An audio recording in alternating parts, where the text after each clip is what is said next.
Welcome to What We Know. Today we're diving into legendary moments in rock history, all of which happened on October 17th. This date has seen chance meetings, iconic albums, and unforgettable performances that shaped music forever. From the birth of classics to the start of iconic bands, October 17th is packed with pivotal moments. We'll explore how a single day became a turning point for rock and roll, from early hits to stadium anthems. So, turn up the volume and join us as we relive the incredible stories that make October 17th a landmark in music history. Let's get started. October 17th, 1957, New York City. In Groove Records studio, Mickey and Sylvia recorded Love Is Strange. Mickey Baker's sharp guitar and Sylvia's charismatic vocals created a sound that was blues, pop, and pure rock and roll. The playful spoken word exchange, "Sylvia, yes, Mickey," became instantly iconic. That day they didn't just record a song, they captured a feeling and a groove that was infectious. Love Is Strange became a massive hit, crossing over R&B and pop charts, breaking barriers and uniting audiences. Its influence is huge, covered by legends, featured in films like Dirty Dancing, and still fresh decades later. That single session on October 17th gave us a timeless classic. It's proof that sometimes lightning strikes in a studio and music history is made. Every time you hear that riff, remember, it all started on this day in 1957. Mickey and Sylvia's magic endures, reminding us of the power of a great song. One recording, one day, and a legacy that still moves us. That's the magic of music. Let's keep going. Next stop, a fateful meeting. October 17th, 1961, Dartford railway station, just outside London. 18-year-old Mick Jagger waits for his train, clutching rare American blues records. Keith Richards, a former classmate and budding guitarist, spots the albums and strikes up a conversation. Their shared passion for Chuck Berry and Muddy Waters sparks an instant connection. They discover a mutual friend, Dick Taylor, and quickly hatch a plan to meet and play music together. This ordinary encounter becomes the spark that ignites the Rolling Stones. If not for those records and that conversation, rock history might have taken a different path. The Jagger-Richards partnership, one of the greatest in music, was born on a train platform. It's a reminder that world-changing moments can start with a simple, shared love for music. October 17th, the day two legends found each other and set the stage for rock and roll greatness. Sometimes, the biggest revolutions begin in the most ordinary places. Let's see what happened next for the Stones. Fast forward to October 17th, 1964. The Rolling Stones released their second US album, 12 by 5.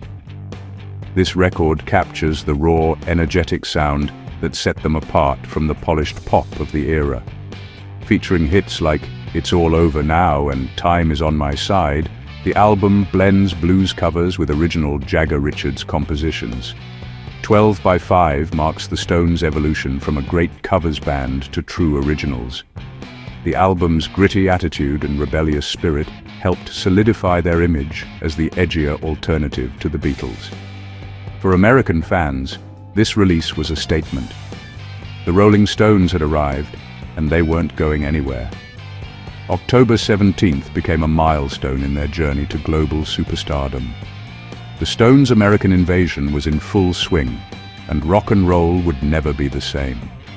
Next, a new sound emerges. October 17th, 1966, Austin, Texas.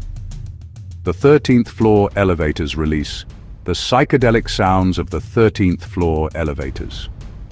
This album is one of the first to use psychedelic in its title, signaling a new era in music. With Roky Erickson's wild vocals, and Tommy Hall's electric jug, the band created a chaotic, mind-bending sound. Tracks like You're Gonna Miss Me and Roller Coaster pushed rock into uncharted territory. The album became a blueprint for psychedelic rock, influencing countless artists and scenes. Though the band never hit mainstream heights, their impact was massive. Janis Joplin was even a fan. October 17, 1966 marked the firing pistol for the psychedelic era. Sometimes the most influential music comes from the fringes. Let's move to a day of triumph and tragedy. October 17, 1977, Lynyrd Skynyrd releases Street Survivors. The band was at their peak, energized by new guitarist Steve Gaines and a return to their hard-edged sound. Songs like That Smell and I Know a Little showcased their power and musicianship. The album cover, showing the band surrounded by flames, became hauntingly prophetic. Just 3 days after the release, tragedy struck. A plane crash claimed the lives of Ronnie Van Zant, Steve Gaines, Cassie Gaines, and others. The album's success soared, but its songs took on heartbreaking new meaning. Street Survivors stands as both a triumph and a final farewell, a masterpiece forever linked to loss. October 17th became a bittersweet milestone in rock history. The music endures, even as we remember those lost. Now, let's jump to the end of the 80s. October 17, 1989, Billy Joel releases Stormfront.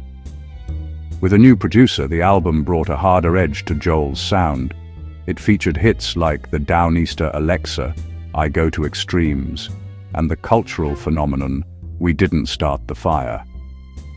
That song, a rapid-fire history lesson, captured the chaos of the 20th century and became an instant classic. We Didn't Start the Fire topped charts, filled classrooms, and became a karaoke staple. The album proved Joel could still innovate and connect, nearly 2 decades into his career. Next, a new millennium and a new home for rock. October 17th, 1999, Los Angeles. The Staples Center opens its doors, and Bruce Springsteen and the E Street Band play the first rock concert. The band, newly reunited, brings electric energy to the brand new arena. The set list spans classics and new material, connecting past, present, and future. This wasn't just a concert, it was the christening of a new music landmark. The Staples Center would go on to host countless legendary events, but Springsteen set the standard. October 17, 1999 marked a new chapter for live music in LA. The Boss made it a home for rock from the very first note. One last look at this remarkable date.